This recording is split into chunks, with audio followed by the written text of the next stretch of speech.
qaar kamid ah odayaasha iyo waxgaradka ka soo jeeda deegaanka xalin ee gobolka Sool oo shir jiraayad ku qabtay magaalada Laascaanood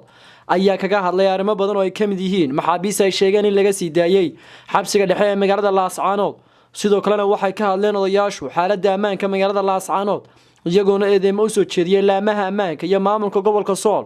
odayaasha arrimahaasi ka hadlayna waxa hadaladoodii kamid ahaa ayagoo ku hadlaya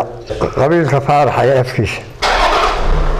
Soomaaliland dad badan baan ka tirsanaa fara badan oo ka ruubahanta guudnimo markii hore uga tirsanayay mid weheliya waa ugu horeeya rag dila ninka dilay wax dilay waa la soo qabtaa waa la xukumaa habeenka xukunkiisu oo habeenka ka labeeya bay Soomaaliland la baxdaa ragga meeshii ragga deegaanka waruma hayno meeshii wax ka dhimanaya meeshii ka dhasheenba dilkaba waa laga qaada meel la garanay bay geeyay labadaan inuu midna la dilay midna wax dilay reerihi ka dhasheen hubkii bay soo haystaan dil iyo dagaal dabay diyaar soo yihiin waxaan leenahay Soomaaliland ragga ay qaaday oo meeshii wax ku dhimanaya iyo meeshii u dhasheen bay ka qaadeen anagu aful mahatee ku hadlayna hasoo celiyeen ragga noo soo celiyeen dhacdadii u dambeysay oo la dilay labadii oo loo qabtay oo lagu xukumay maxkamadda xukuntay oo qiraalka ahaa oo marxaati iyo qiraal bay isku dareen anaga inoo xidhnaayeen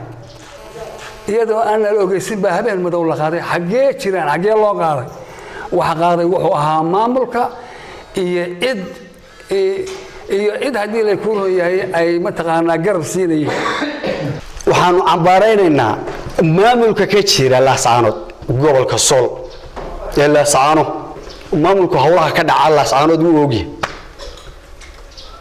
waxa la waayaa niman badan oo la dilay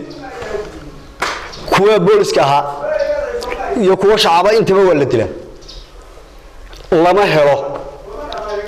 booliska iyo ciidanka jooga Laascaanoodna tirada isku badan yahay magaalada uu ka badan yahay kuwii ayagu ay doonana way soo helaana way qabtaan kuwii doonana way sii daayeen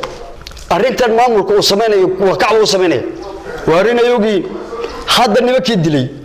hadda kuwii dilay laba bilood ka hor bay dileen asla way xidhnaayeen habeen baa laga saaray saldhiga lama ogeysin waxba kama ogin meel ay jiraan burcay jiraan baa la leeyahay anaga inoo xidhnaayeen maamulka gobolka ama baraas ha ahaado ama taliyaha booliska ha ahaado ama muxuu ahaayay ka qaybta ha ahaado waxa allaale iyaga arinta iyaga masuulka ida anaga la ciidan tignikada anaga leh mas'uuliyadda meesha ku joogaan waxa weeye hadaan maamulkii wasiirada aan arkayno taliyada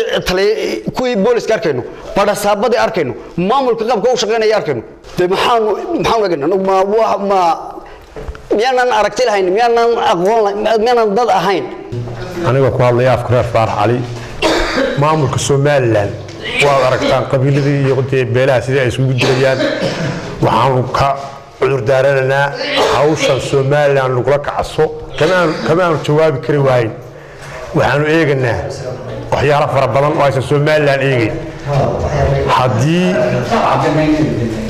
haddii wax fara badan aan laga tagina annagoo Soomaaliland ku dhaafna wax fara badan laga geysan karo tulimaan ku dhaafna wixii hadda loo kula kaco waxaan ugu kacay Soomaaliland Mukhtaar Cabdi Jaamac wararka telefishinka Somali News magaalada Laascaanood